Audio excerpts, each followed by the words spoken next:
When our friends talk about you all the time, it's just tear me down. 'Cause my heart breaks a little when I hear your name. It all just sounds like ooh.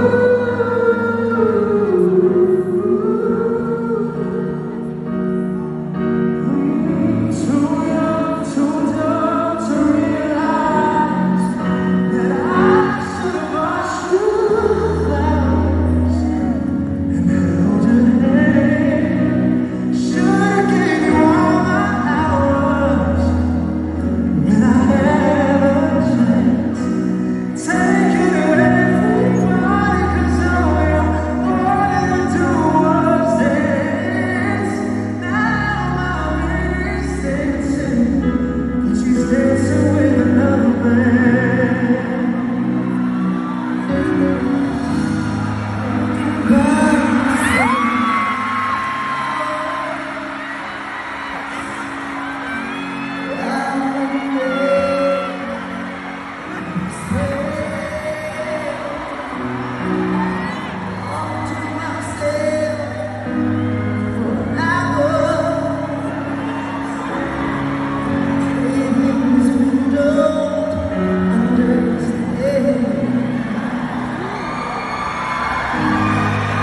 when he has a chance and you won't understand.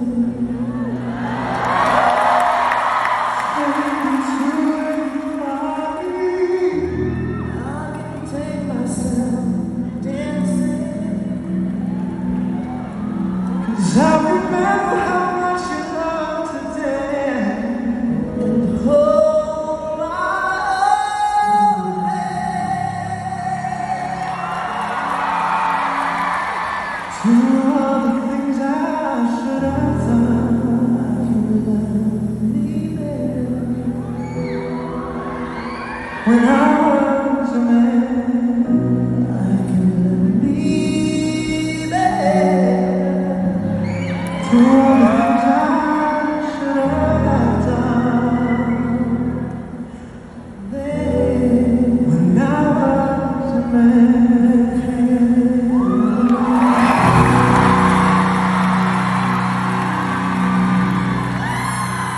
Ladies and gentlemen, the one and only Vice Ganda! What's up, Bandang people?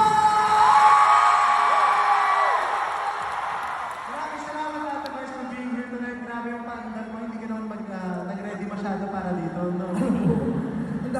Hindi ko alam kung nakakatuwa yun para sa ibang tao tungkol ko. Hindi.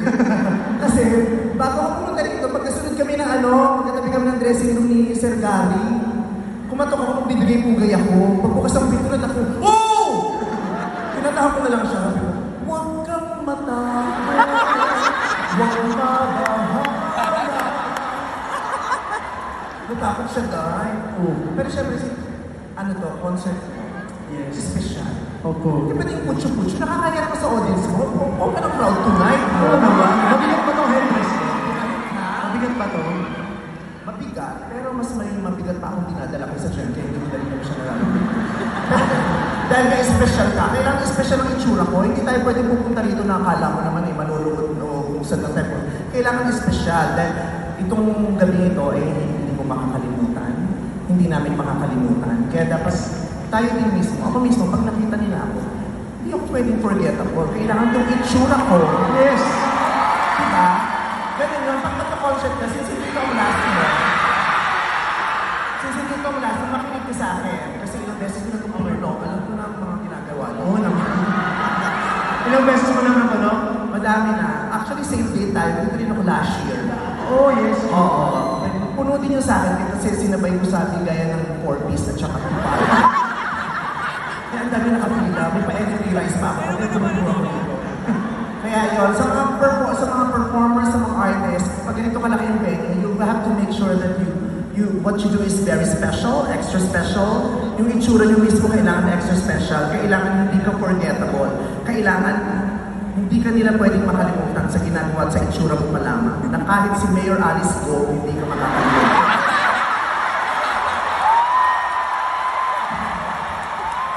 Sa itsura ko ngayon, pag sinalit ko kay Alice, hindi na ako makalimutan niyo ito after 10 years. Hindi na makakalimutan talaga. Hindi na masasabi yun your honor. Pero yung mga ganitong itsura, hindi ko bumabagay sa lahat. Kailangan ko inaaral. Katrain na ang tawag Katrain, ha? Pero, ikaw talaga? Oh, Ang laki-laki mo na, no?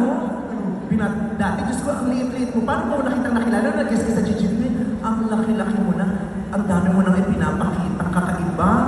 Nahuling sa iyo pa nila. sabay-sabay. Pag ako nagpa-concert dito, naka 1,000 jokes na ako. Hindi pa nagtitiyan. Pero ikaw kumano ba? Siyempre naalam ko yun sa showtime, kakakaldang na ni Kuya Joe. Nagwala yung mga tao nung kumano. Nakita ko si Alor. Nagtakip ng mukha. Na para bang miss niya na yung mga gano'n. Na ang takip niya. Diba? Pati si Dr. Vicky Bello, Diyos ko, nung gumanong ka, nagpa-schedule ng ultrasound.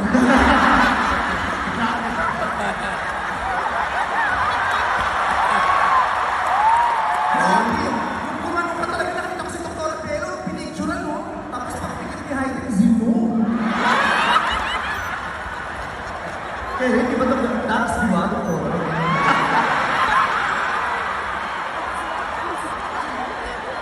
So, okay na yun. Pero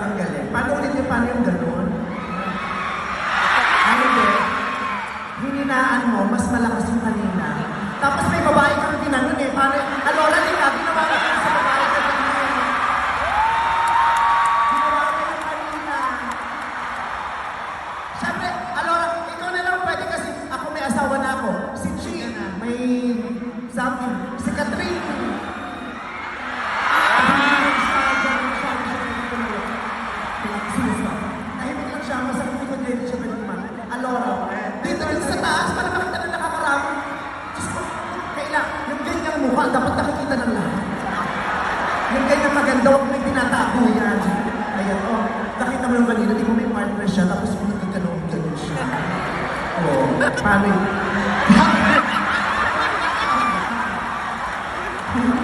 Wala pa man din, handa-handahan. Paano yun? Paano yun?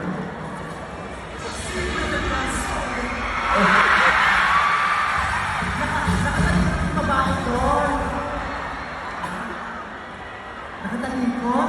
Ano ba? Nakatalikod siya dito. Ay, nakasandal doon. Sumandal ka. Tapos, ayaw. Naku, napipili si Alora. Huwag ka na akong bahala. Sa akin ka. Kung wala ka lugi dito, kabayan mo ka.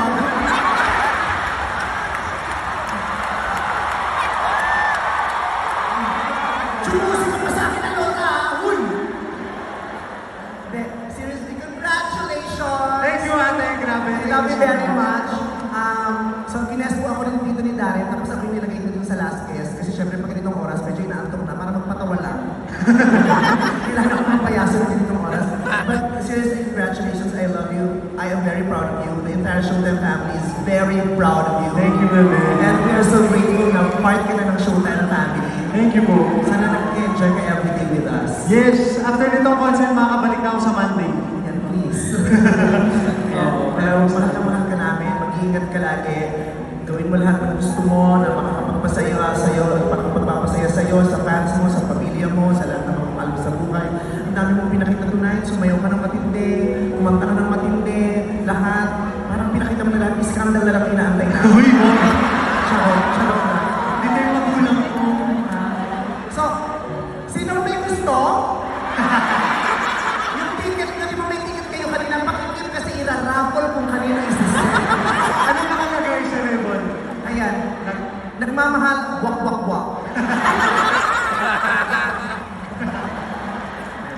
Okay, so ako yung pupunta na po sa likod, ibibigay ko ng entablado ulit sa pinagmamahal natin, si Darren Espa. Maraming salamat, ate. I love you so. Nadalhin mo yan? Self-service dito, wala tayong budget. Thank you, mami. Nandiyan ka pala, ba't di man ako na doon?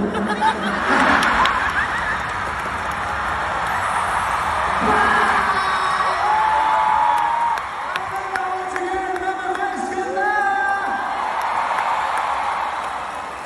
The one and only unpabogable nga naman. Maraming salamat, Ate Vice, for